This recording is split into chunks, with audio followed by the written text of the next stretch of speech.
Good morning, listeners. We're back with our Sunday sessions. We've been like all over the place, which we can talk about, ladies. So we haven't been able to do one of these in a long time. So excited to be back. But before we begin, as we always do, vibe check. How are you feeling at the end of this week? Dama, let's start with you. I don't know, pretty good. I mean, like, I got out of the country for a minute, you know? But we went somewhere that we weren't a big fan of, right? I mean,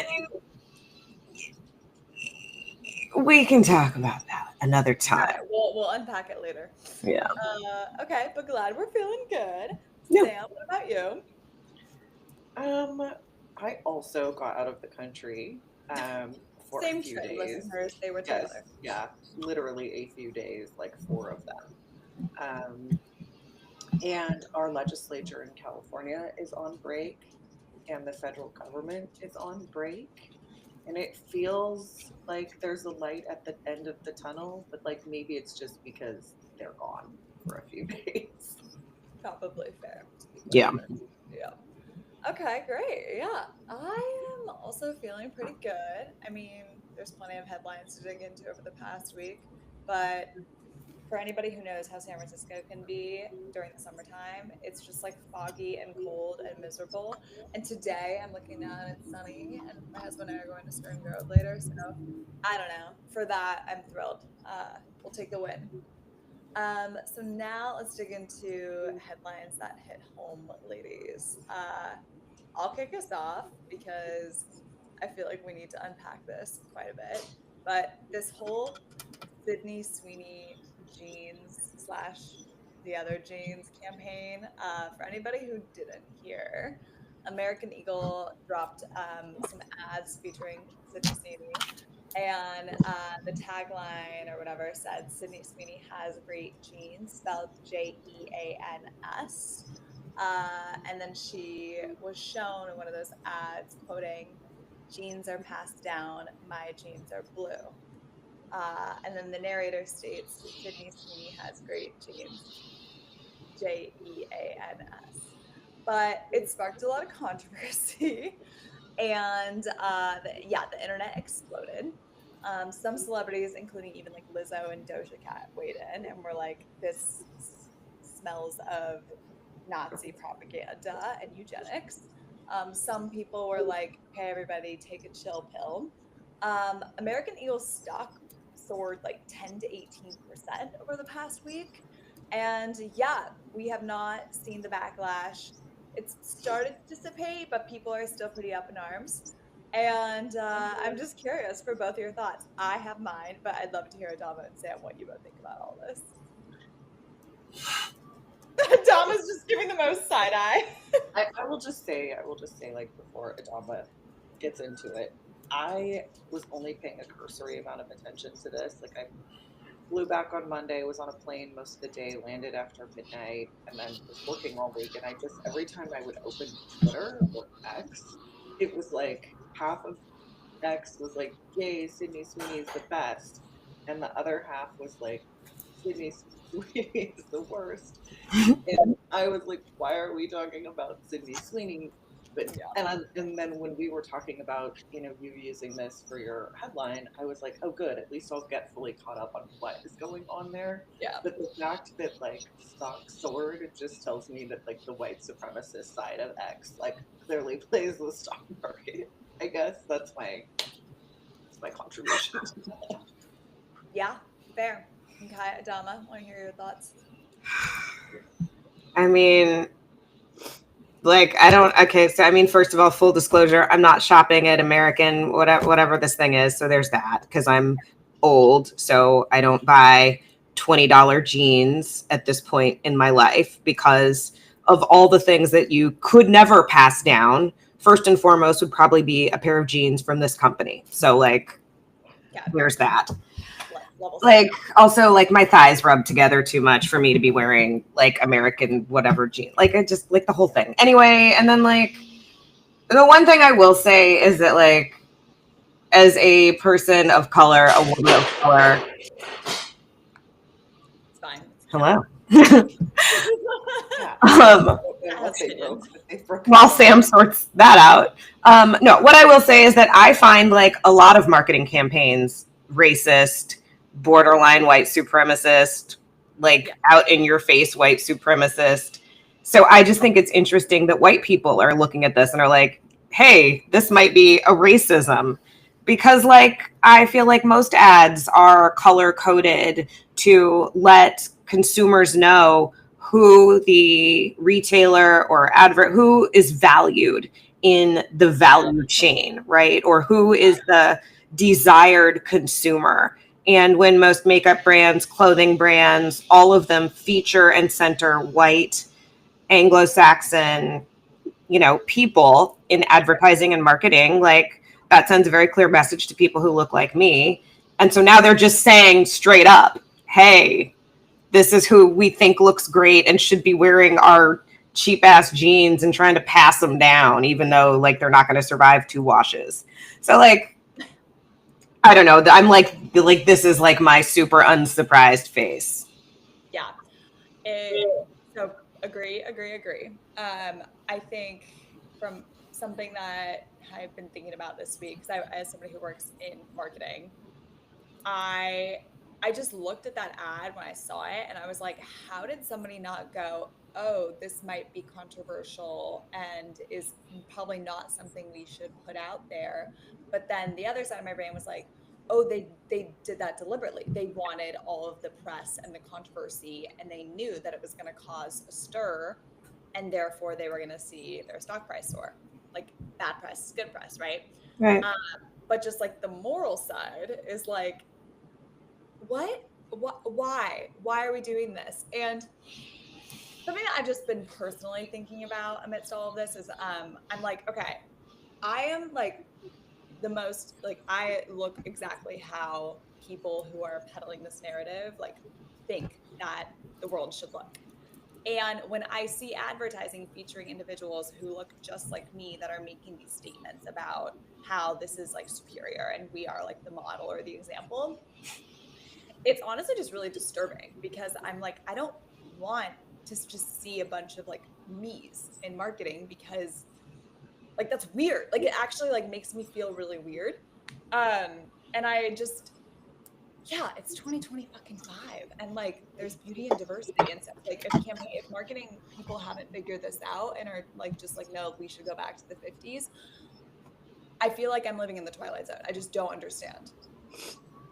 So yeah, I just feel like there's a room full of white dudes that someone probably were like, I don't know, the woke people might be mad.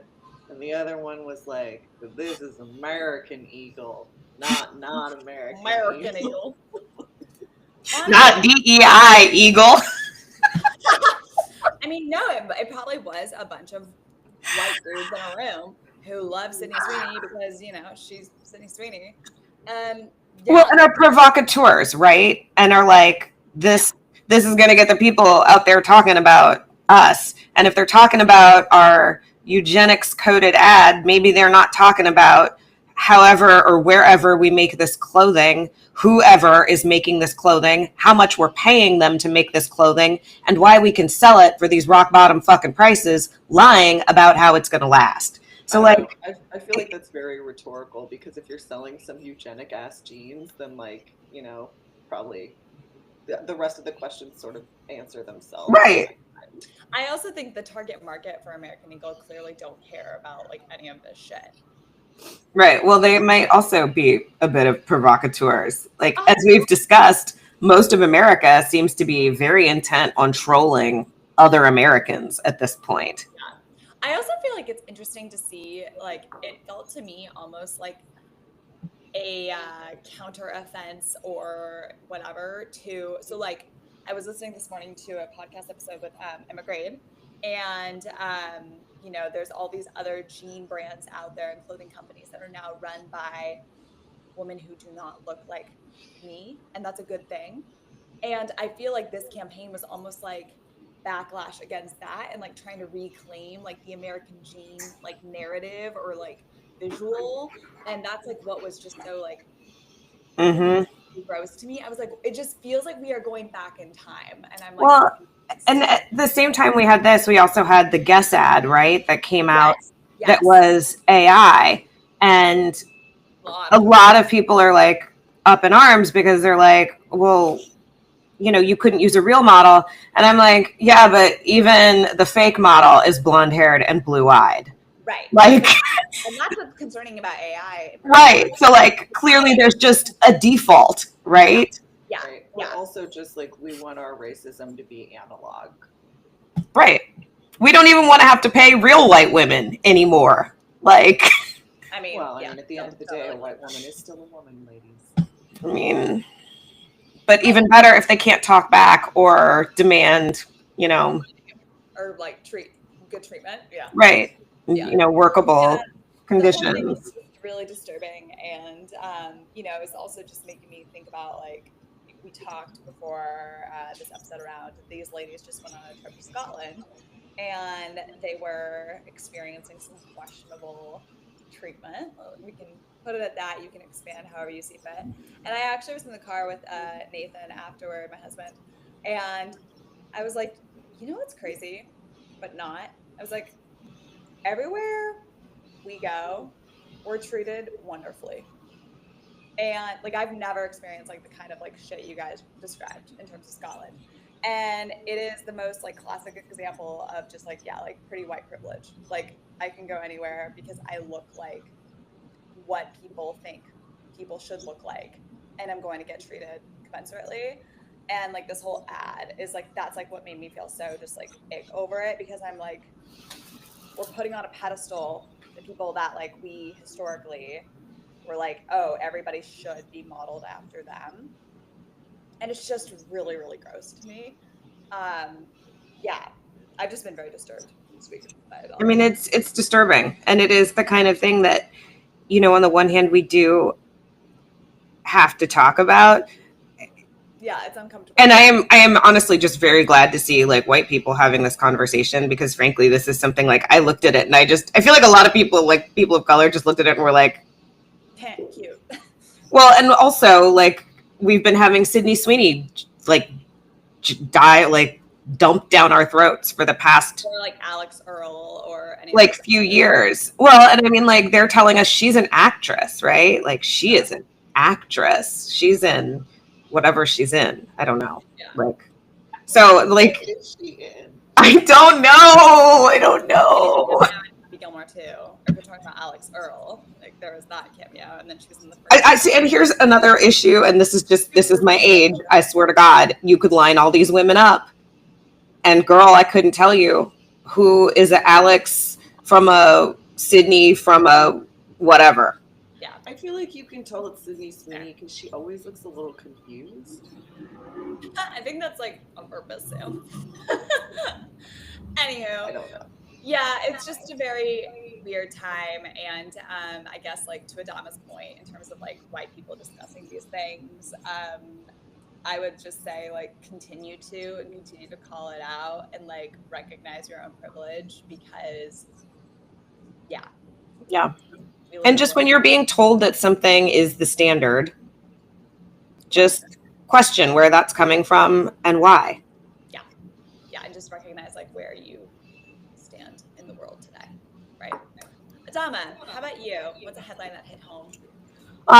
Well, we had a super unfortunate shooting here in New York, actually very close to where I live. I live in Midtown in Manhattan, and it was literally a few minutes around the corner from me. And I thankfully was out of the country when it happened, and I do appreciate everybody who reached out and was like, you know, trying to figure out if I was safe.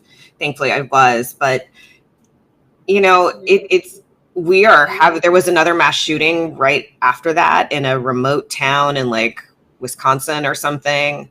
Another troubled, you know, young white male, access to guns, a history of mental illness. You know, this person in New York drove all the way from like Nevada to come here to do this. And there's a lot of double parked. Yeah, well, that's, you know, that would almost ensure he dead. That's like what is so common. I mean, good grief.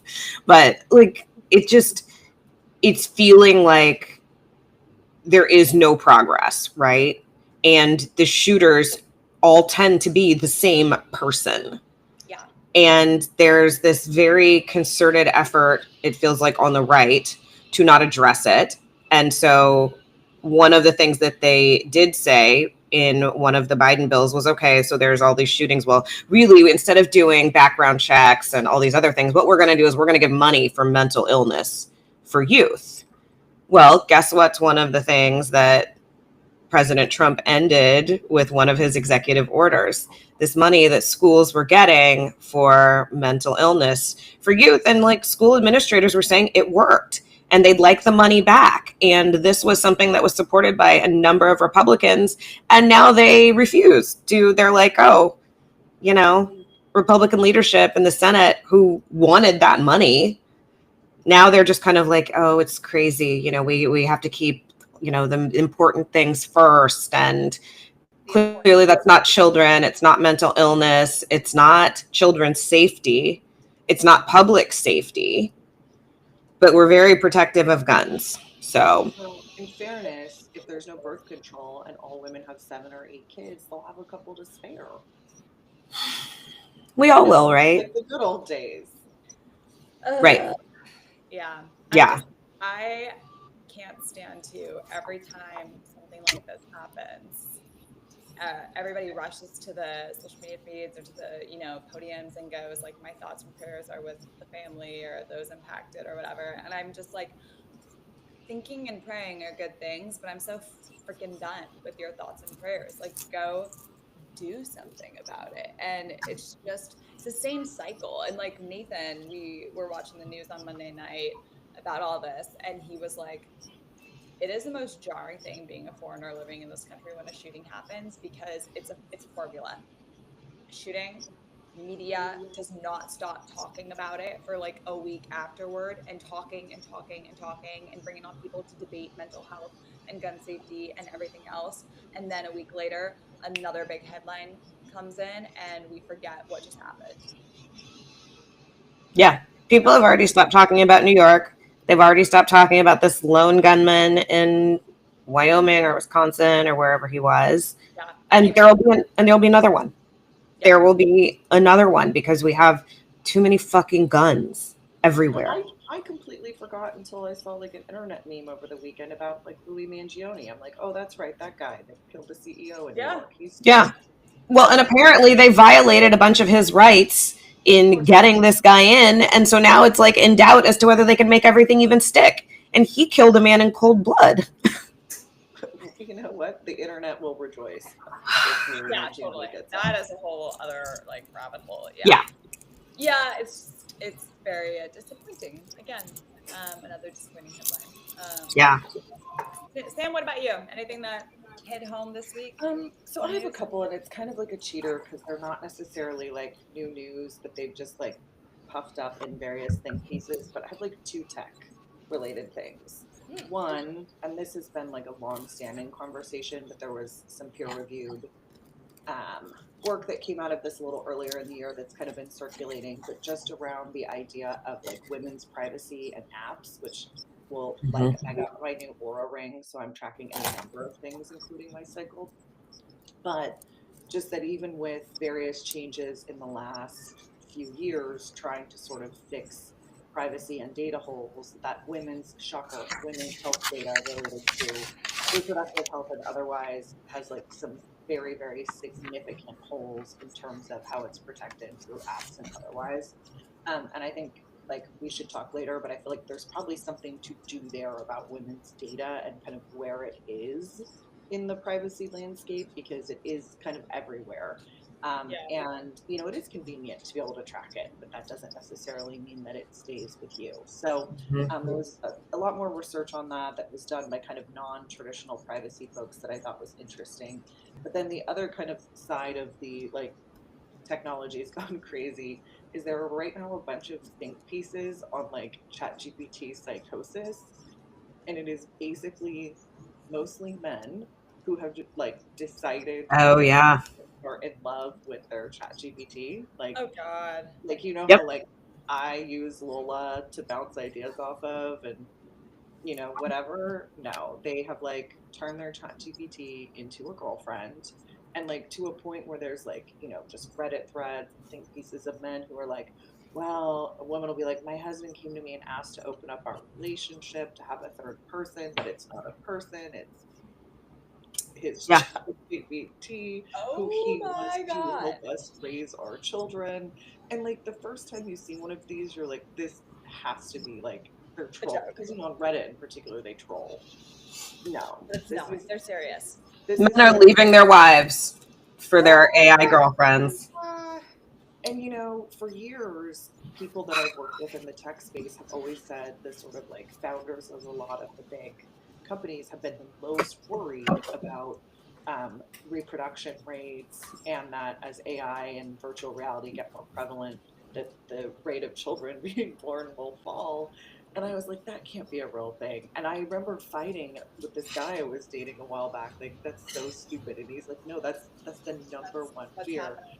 And you know what? It just didn't occur to me because I'm not a rich dude who's sick of women's shit. That's like, I also would rather have a computer, a VR, and like some kind of advanced thrusting machine. I don't know. Well, okay, so I was just gonna ask, and like, I mean, because we're on the topic, I'm like, okay, so wait, if you're gonna have an AI girlfriend who just says what you want to hear, Totally I mean, self-validating. Yeah. right, and like echo chamber, how then are they getting like physical intimacy from an like? Are you saying they're just gonna buy some sort of contraption that they can Well, put I their mean, dick in? men have had things for a while, right? There's like the pocket. Or they'll just mistreat women who are actually in their lives physically. Got Also it. not. But yes, there are toys from cheap to expensive. I don't know if you remember the real doll craze, but some dudes Oh have my those. god. And then also like virtual reality is improving. There are a lot of options if you want to get really creative. I mean, I'm not going to go But into if you're not looking for a true mental and physical connection, there is no shortage of ways to have sex. That's Let's what's just be clear about that. so totally, but most that's men that like I what's know. so scary about all this is I'm like, the more options there are for men to evade mental and physical intimacy And accountability. exactly, because it requires accountability and trust and hard work. Like being in a relationship is not a picnic. But so we're creating all these avenues for men to still get like these quick fixes. And yeah, I'm not shocked then by the fact that by 2030 or whatever, like half of women aged 25 to 44 are going to be single and childless, because like if this is what men are doing, then fuck it. Why would you waste your time? Well, and this is just the latest iteration of what men are Right. doing. Like, this is Let's just be how clear about that. Yeah. Well, and it's yeah, also it's just such like a worse. self-fulfilling loop, right? I mean, Adama, you've heard my AI, and other friends and colleagues have remarked the same too. Like if I produce content in mine and I don't ask for a specific voice, it sounds like me. Right. I mean, it sounds like me talking to you. Yeah. And so it's this self-fulfilling loop where like my chat GPT or my AI has been trained to talk to me only a certain way and will validate me and not argue with me. And so therefore I must be right. So it works, down, like you can talk yourself down the rabbit hole. You don't even need some crazy conspiracy theory. You can train your GPT or your whatever to like, feed your Delulu. Because who better to fall in love with than yourself? Right, the object of my affection is my reflection. So it does lend me to other conversations Adama and I have had, and we've had with other friends, about like the world's sperm banks are full. Like plenty of women could just actually procreate for the next hundreds and hundreds of years Totally. without any men. So at some point, do you have like Which is this kind of wild. just feels like I should write like a science fiction novel about like women just loading up at the sperm banks and creating a completely different Honestly. Tall, avenue. tan, super race. And then at Right, some and point, then Elon the Musk other is just going side, to be like like, reverse okay, guys, we're going to idiocracy. Mars. They don't need us anymore. Right, and then And the we'll be men like, can hey. just hang out with their virtual reality and their And other men, like they like to do. Yeah. I mean, why else do we have to hear so much about goddamn guys' nights or whatever? Like, obviously. Honestly, yeah. All right. Go Well, hang out in your man caves. And like, look, I support male friendship. I don't think men have enough friends, yeah, frankly. I want them to get together in real life. Like, Yeah. Yeah. In real life. Exactly. The key 3 words. Anyway, speaking of big three ladies, because we could go on and on that topic. So there were 3 major news events or, ongoing issues that we wanted to dig into this week. So the first one we'll talk about, which if any of you have not heard, as a little bit of context, we're going to talk about redistricting. So there's an ongoing fight around what's happening specifically in Texas. So the Texas GOP, with the full support of President Trump, are moving to redraw congressional maps. They're aiming to gain up to 5 seats. And they're specifically targeting districts where historically there's been some inroads made with Black and Hispanic districts. And so if they do redraw these districts, then those particular communities stand to lose representation in Congress. It's a huge issue, and now a bunch of California's Governor Newsom, and then I think the governor of Kansas too, are now weighing in, going, okay, if you want to play dirty, we will too. We'll redraw our maps so that Republicans will lose seats in Congress as well. So yeah, it's turned into this very wild, like, national discussion leading up to the midterms next year, and it will have massive repercussions. But I don't know. I'm curious, ladies, what you think about like the other governors who are going, okay, we'll change the rules of the game as well. I mean, I think, first of all, I think Republican governors are as serious as a heart attack about doing it. So 100%. That's the first thing. All their Black Dems, like, they've proven before. Right. But the thing is, there's a process and a procedure for all of these things and how they have to happen. And the process and procedure may be more or less onerous in some places. In Texas, if you just need a vote, that is a totally different thing than in California, where you may need a special election, right? And a statewide special election that is going to be very low turnout and that is going to be incredibly expensive. Yeah. So the path to do some of these things may not be as easy as just, we want to redistrict. Yeah. And I think Adama, you and I might have talked about this, but I was talking to our friend, Marva Diaz, over at the California Target Book, because they do a lot of this kind of analysis on campaigns and things. And my understanding is there's multiple people just looking at the legality of doing this in California, and then also the capability to implement, because, to Adama's point, this is something that has to go back to the voters, because the rules regarding this were established by a ballot initiative. So the legislature can't change it. They have to prompt voters to vote on it.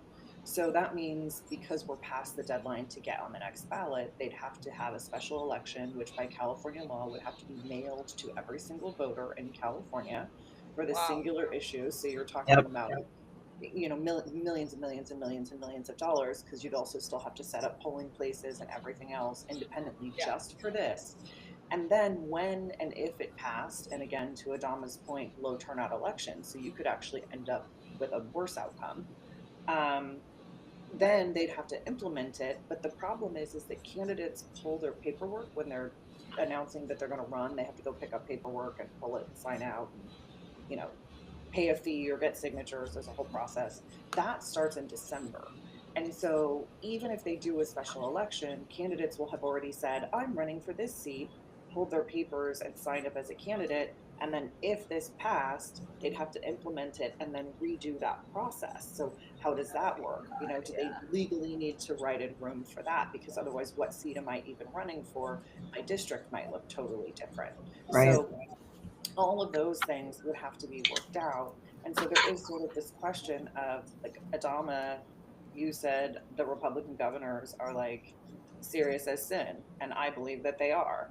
I don't know that I believe that our Democratic governors are serious as sin.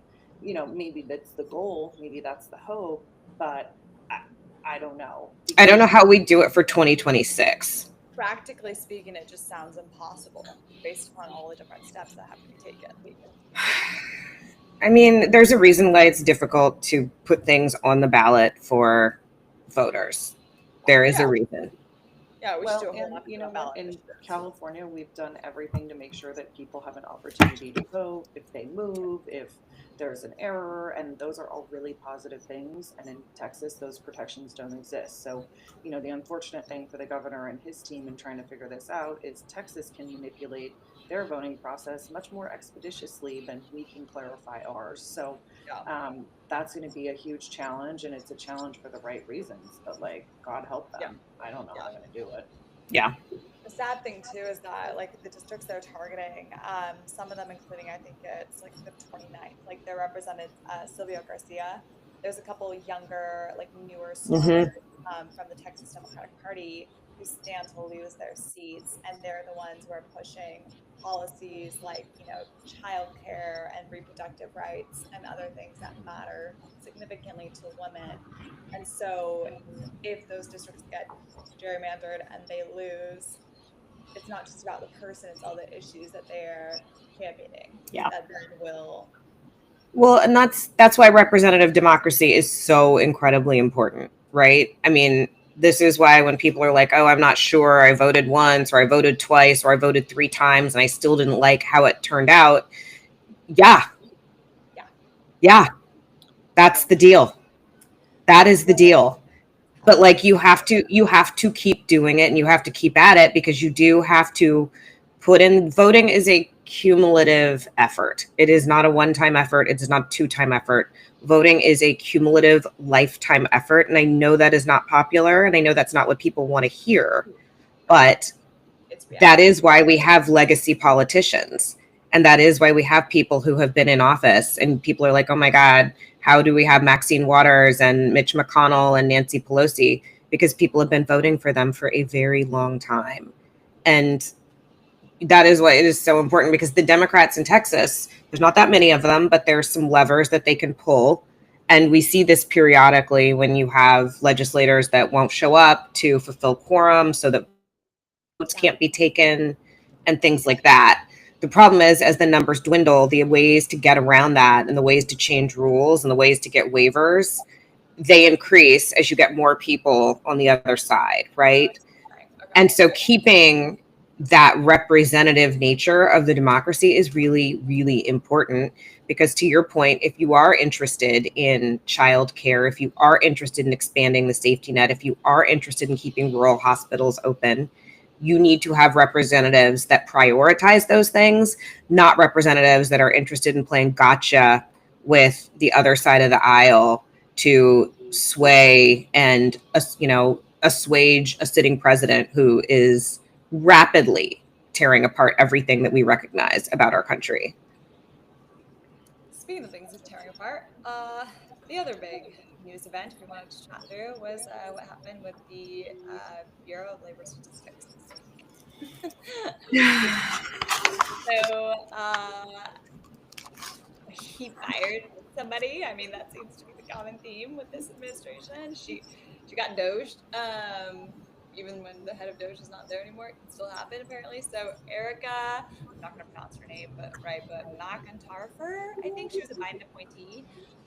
There was a report released this week that indicated that we had roughly 73,000 new jobs created in July, and that was below expectations. I think they were projecting anywhere between like 100 and 110,000. So missed the mark, and Trump was unhappy. So he was like, "You're gone." Okay, so stats just don't matter. Well, only if they are good, and I like them. Right. Right. And yeah, it's just it's also hysterical, like the irony of the fact that like you didn't like a jobs report, and so you fired the person who was in the head job. Okay. It's like firing your personal trainer because you didn't do your workouts and you're so fat. Right. Like, exactly. Do we know who's gonna take that role, or like what is he gonna? I thought he already put somebody in there. Did he? Okay. I thought he already put some in. I mean, whatever. That person's going to turn out a jobs report that he likes. That's what we know, right? Exactly. But it's just like, scary. Now I gotta like, look. Did he put someone in there already? I don't know. But this agency has historically been an independent statistical organization, and so now it's just like very concerning because it's like, well, this is just like the Congressional Budget Office. Like, right. These are supposed to be non-political, right? purely sharing data and insights to inform policy. Which, by the way, most of the redistricting panels across the country are also supposed to be nonpartisan and offering, Right. I mean, Well, actually, something that we'll touch on this week in an episode, our part 2 with Demetrius, he was talking about how foreign policy used to be non-polarized, right? It was like the US had a united voice on issues and the world knew what to expect, more or less. And so now foreign policy is very political, and like even domestically with issues like job creation and the economy, we now are living in two completely different realities. Well, and I think one thing that he said on that episode, and that we'll talk more about there, but I think applies here across most of the things we talked about today, is that once you erode the checks and balances, once you change the climate, once you alter the sort of social contract and the trust between Yeah. varying parties, Yeah. it's decades, if ever, that you can repair that. And so Yeah. the more that we erode these kind of nonpartisan systems and checks and balances, and this is even the challenge with what we're looking to do in terms of like California's response to Texas on the redistricting. Once you do it, the other side can also use that tool to be partisan, to Right. evade checks and balances.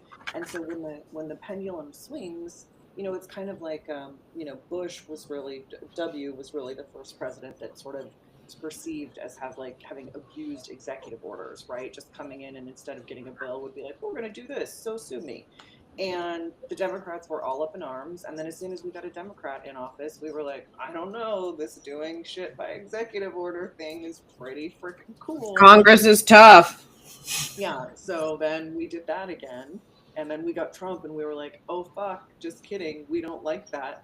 And then we got Biden and we're like, yes, we do. And so, the checks and balances that you have to navigate that are irritating also protect you in a partisan environment. And we have just continued to let those erode for the hope of like a temporary partisan benefit. And that has been to the detriment of all. Yeah. The part that I'm really grappling with, Sam, that you said, like, we have continued to, it's like that we got where we are today because we've actually like let our systems erode, and we have elected the people who are making these decisions that are fundamentally tearing apart our institutions and norms. And like, I'm mad about it all, but I'm also like, okay, but look at, like, you have to look in the mirror sometimes and go like, okay, but like, we're all a part of this. Like, we let this happen. And it's because people don't vote or don't pay attention or don't like think that politics impacts them. And at some point it will. I mean, now if we're going to not rely upon an independent agency to provide stats, that impacts Wall Street, that impacts investors and businesses, because they rely upon these reports to make decisions. At some point, that could result in layoffs or actions taken against you as a person that you never thought an independent political agency firing could have a bearing. And that also has an interplay with the stock market. It also has an interplay with inflation rates. And I mean, university funding and structures, right? I mean, this is right. How universities figure out how to dedicate resources to what job sector based on growth. Yeah. But I mean, like, what does the Fed do now, right? If they are looking at numbers, they can't actually tell what job numbers look like. They can't actually tell what the American economy looks like. How do they make a decision about either raising rates, keeping them steady? Because you make one wrong move and we are Brazil. Like that. I mean, this is the issue when you play hide the ball. Well, and the reason we want to play hide the ball in this scenario is because certain people want to make decisions up out of whole cloth without anything to validate them. Right. I mean, similar to how we've been doing tariff policy, which is correct, just based on like vibes. So one of my favorite quotes, which I'll leave people with on this topic before we dig into our next very big one, is that if you don't do politics, well, politics will do you, sweetie. Yeah. Anywho, all right. Just as a closer on this point, like, I remember when this last presidential election cycle, there was this sort of sense of people of like, well, it took him you know, the first year or two to really like tear things apart anyway. So we have some time to get the house back. And I remember Adama talking to each other and being like, no, you don't have that time. It's actually going to go really fast because you didn't fix any of the shit he That's right. broke the first time he was here. You came Yeah. in and you squabbled with each other, and then the far left fought with the middle, and then you did nothing except ask for $10 3,000 times in 53 text messages. Now the shit's still broken and he's back. So it's Right. gonna go Yeah, fast. back and better than ever. Yeah. Yeah. All right. Double checkmate. Yeah. Let's talk about Gaza. Mm. You know what? I've been thinking a lot this week about Gaza in particular and the ongoing debate because I saw some people posting on social about like there was a video of a hostage that was released as part of like Hamas propaganda, and some people, you know, who are on the other side, which like I'm like the fact that there are now two sides to this is like, or there have been two sides to this is crazy to me, but they were saying like funny how you don't hear about this or see this, but like everybody's hearing about the starvation crisis in Gaza. And it just really disturbed me because two things can be true. Like it can be true that that is horrific and that Hamas needs to go. And that, yeah, that government has tried to brainwash the entire population. And, you know, October 7th happened and like all of that can be true. At the same time, children are starving. In fact, like 500,000 people are starving. And the world is just turning a blind eye. And so I don't understand how we've gotten to a point as humanity where we can't acknowledge the travesties that are occurring across the board and it has to be about one side or the other. I mean, I think this is par for the course, especially when like racism and xenophobia are concerned. I mean, even just remember, you know, what was going on in Syria, and it was just people being massacred and starving and drowning, trying to, you know, get away. Yeah. And somehow the narrative still demonized all of the refugees just trying to not die. And, you know, if there's Yeah. one thing that I've learned is people absolutely, it's like, you know, I remember thinking, like, you can be racist or xenophobic against a toddler. Like, it's a 3-year-old. But you know what? People are. They just Or are. against just starving people. Like starving people. Yeah. It's No, it's absolutely and that whole like whataboutism campaign to me is so gross yeah. because if there's anyone who should be able to say like there is suffering on both sides, but this side is overwhelmingly suffering right now, Right. like we can't even do that anymore. We can't even admit that like one child suffering is not okay, one child being hungry is not okay, and you know the rest of the world is not just watching this. Like the rest of the world is like, okay, so the US is abdicating on everything. They want to fuck us up with these giant tariffs. They want to fuck us up at the Security Council. Guess what? We don't have whatever that special relationship is with Israel. And we think those people deserve statehood. And we think those people are suffering war crimes. And what is happening to them meets the definition of war crimes. And that has been happening with overwhelming frequency. And it is actually now our closest allies, people like Canada, who used to be a close ally and is currently like, the fuck are those people doing? We're done with them anyway. And people like France who are like, how did we get caught up in this bullshit, getting all these high ass tariffs? Like these people, we're giving them reasons to move further away from us on issues that frankly are no brainer issues to people in other countries. Exactly. And we look worse as it happens.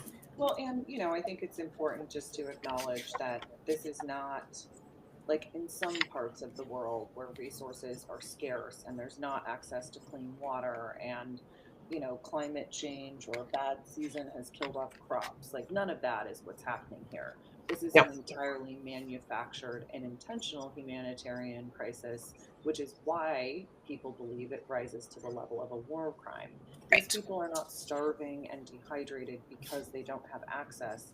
They don't have access because they're being actively denied access to food. They are literally sitting on one of the busiest seaports on the entire globe. Right. And that's actually just explain, I think, is like, so Israel is deliberately blockading. Coming to Gaza. The actual term is blockading, which is a war term. Yeah. The distribution centers have been dismantled, and then like any aid convoys have actually faced either like denial at entry or like attacked. Correct. And that's the important distinction, because I do think Americans, especially those that pay like a cursory amount of attention to this, and whether they're, racist or xenophobic by ignorance or their unwillingness to pay attention or actively both of those things, I do think it's very easy to gloss over and assume this is a scenario like you have seen all over Africa over the years, for example, right? Like, or Haiti. Well, I guess those people just shouldn't live there, Sounds like a terrible place to be. Oh, so you're going to take them in? Are we pro-immigrant now? Well, we already know that that's not the case. But, I don't think people realize that this isn't some humanitarian crisis spawned by lack of regional resources. They don't. And, something else that I just feel like is important to say is that it's okay with foreign policy or any policy. We've talked about this a lot on this show. Like, it's okay to change your mind, or to like look at a situation and the facts at hand and go, my opinion beforehand does not stand today. And like, I'll be the first to admit that in the wake of October 7th, I was really disturbed by the just rhetoric around the Jewish community. And like, there were a lot of actors on social media who were putting out material out there that was really, disturbing. And it was a very charged time. But years have passed and we've seen what's happened. And it's okay to acknowledge that, like October 7th was horrific and Jewish people continue to face racism and all kinds of terrible things in the US and abroad.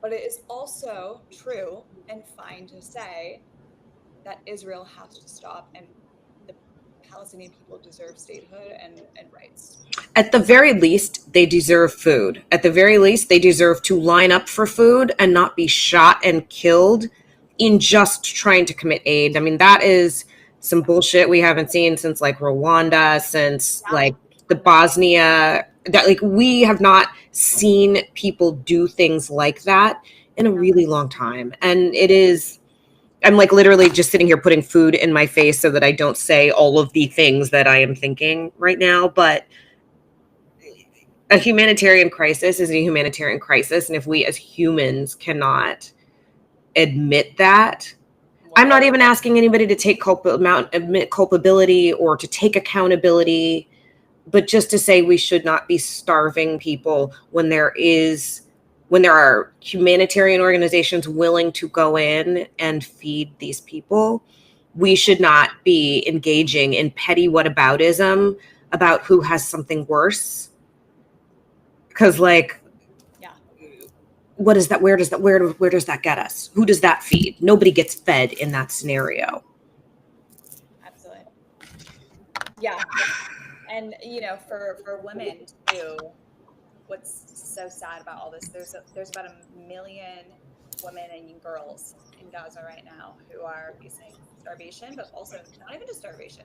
Like, what if you are on your period, or you're going through menopause, or you're pregnant, or giving childbirth? Like, it is dire if you are a woman in Gaza. Like, for anybody, it's dire. But like, if you are a woman or a young girl, like, oh my God. And even like infants and formula and breastfeeding and and you've been systematically herded and corralled into a very, very small area at this point with no resources. And we're talking about food, but these people are freezing. It's cold. They have no shelter. It's just horrific. yeah, if we can't have empathy, let alone the desire to do something about it, then yeah, I don't know where we are. I think just people actively not trying to murder them would be like we're not even we're there. Yeah. So anyway, ladies, we have 10 minutes left on this Sunday session, so let's talk about what we tried and loved this week, because we are in a position of extensive privilege where we can actually buy products that we can try and love. So do we have any recs for our listeners on anything that we've been utilizing recently? Sam, I'll put you on the spot.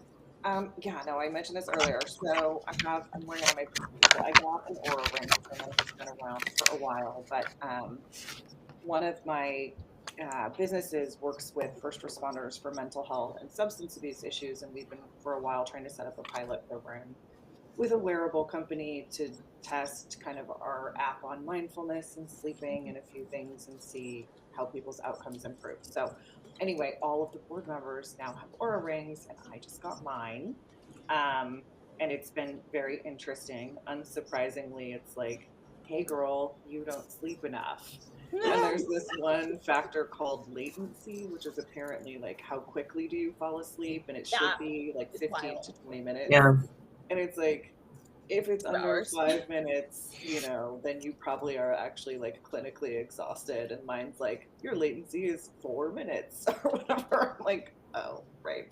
Oh, so you had the opposite issue. Like you were like, well, I fall asleep immediately because I'm exhausted, and I sleep really well for like 2 hours, and then I wake up like every 45 minutes all night until I give up and quit. So that's been interesting, and just like tracking the heart rate as compared to various activities. Like I was at a boxing match yesterday, and I was looking at my thing later, and I'm like, why was my heart rate so high right here? And I'm like, oh, dudes were hitting each other.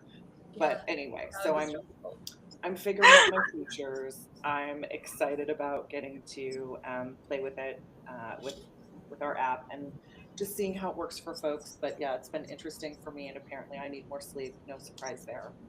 But yeah, it's a good like self-check mechanism. I'm not wearing mine right now, but I did really enjoy seeing like my sleep cycle, because I had the opposite problem. I would take like 2 hours to fall asleep, and then when I was asleep, I was out.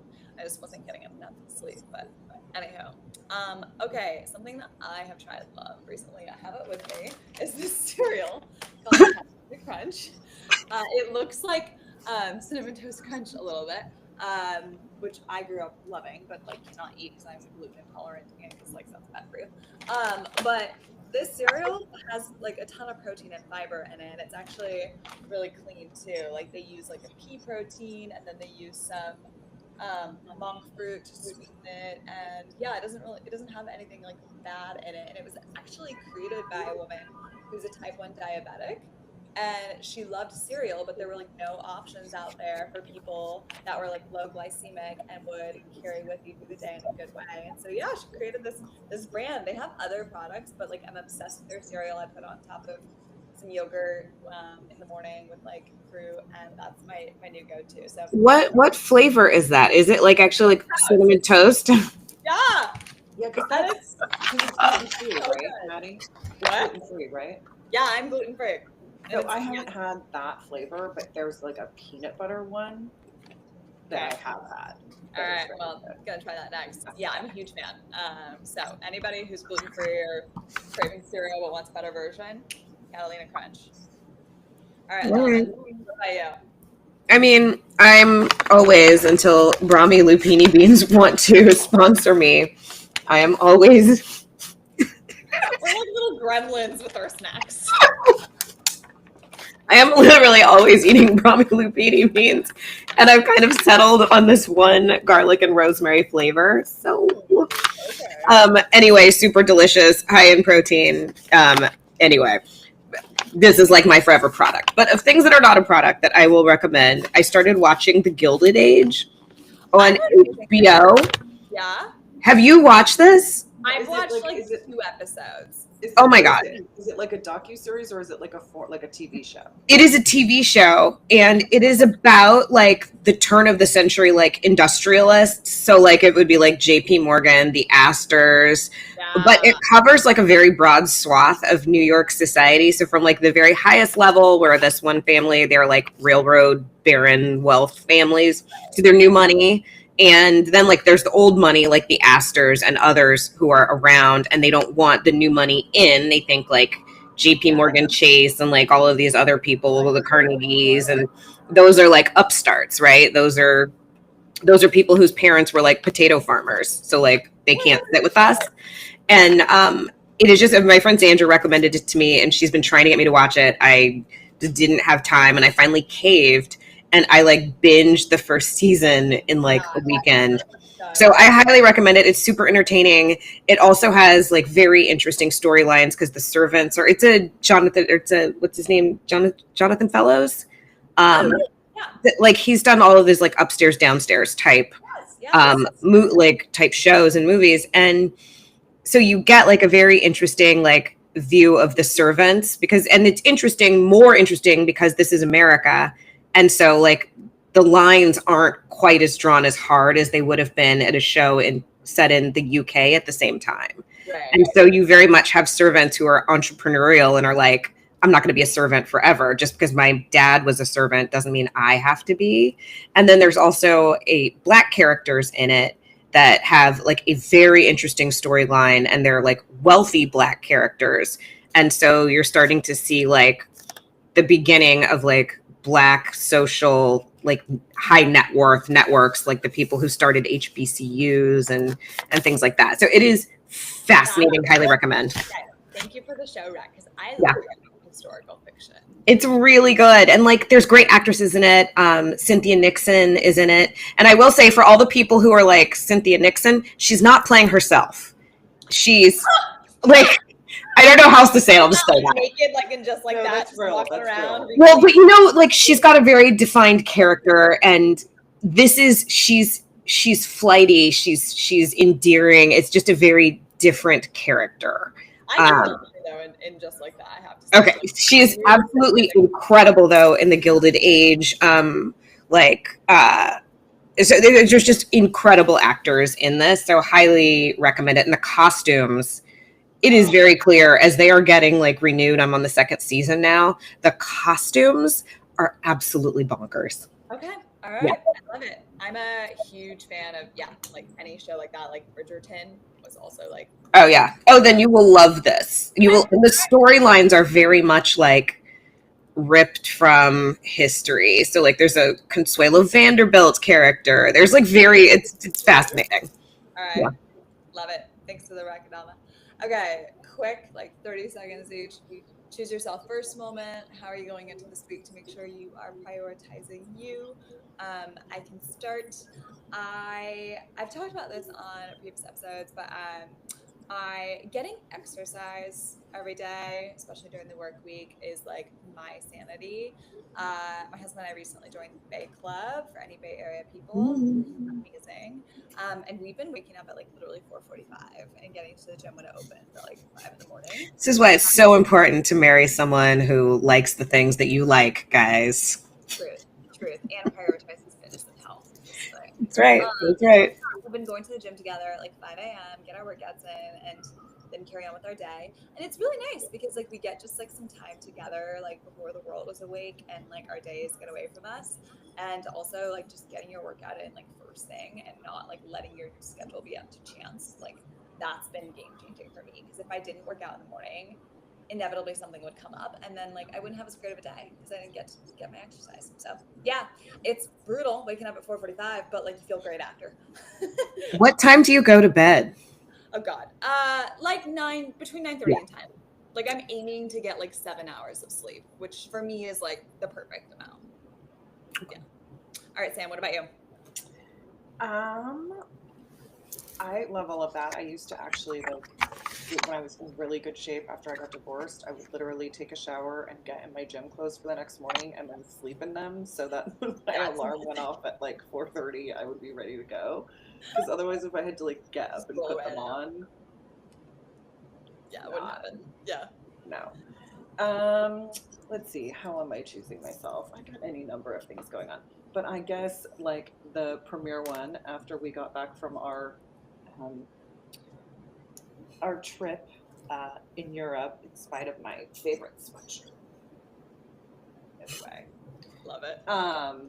I we have a job that there are a lot of events and a lot of functions, and I have 20 more pounds to lose out of the 48 I have already lost.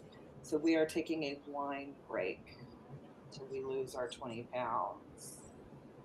What? I know. Like all alcohol or just wine? I mean, I don't really drink other alcohol, so it suffice. It is like case in point. Yesterday, I had like a non-alcoholic beer. It's very exciting. So, but yeah, because your liver slows, and then you can't process fat, and then You also can't get up. You also can't get up at 4:30 to do work. Yeah, no. If I have one glass of wine the night before, I'm not waking up at 4:30. Yeah, like, of course not. Everything. No. So we're giving it the next 2 months to see how we do on our progress and how our liver kudos does. to you, girl. A lot of people would And not well do it. timed. Yeah, I did the 75 hard a couple years ago, and that was a bitch. And I don't know that I can like chug the gallon of water and not have alcohol and do 2 workouts a day. That's too and read a much. book. Like, But like, I can work out and I cannot drink alcohol. yeah. And I can try and drink more water than I do Diet Coke. You're like 75 soft. 75 mid. Or just like realistic. That's Right. like to rebrand that. The 75 hard to me is like, it's overkill. Anyway. That sounds too hard. Anything else? I couldn't do anything else. That was all I could do. Of course. Yeah. Well, good for you, Sam. Love that. All right, Adama, bring us home. What about you? I put on fake nails. We'll see how it goes. Lamnetics, right? Yes. Okay. I love that. I love just trying a new like beauty product or whatever and like seeing if it works for you. Yeah, it's always fun. Okay, listeners, thanks for tuning in. We'll be back next Sunday. If you haven't subscribed yet, do so. And yeah, we'll have our next Power Player episode with former USTR, U.S. Trade Representative, acting deputy Demetrius Barantis. He's back this week to talk about foreign policy, so tune in Wednesday. All right, have a great Sunday. Bye, everybody.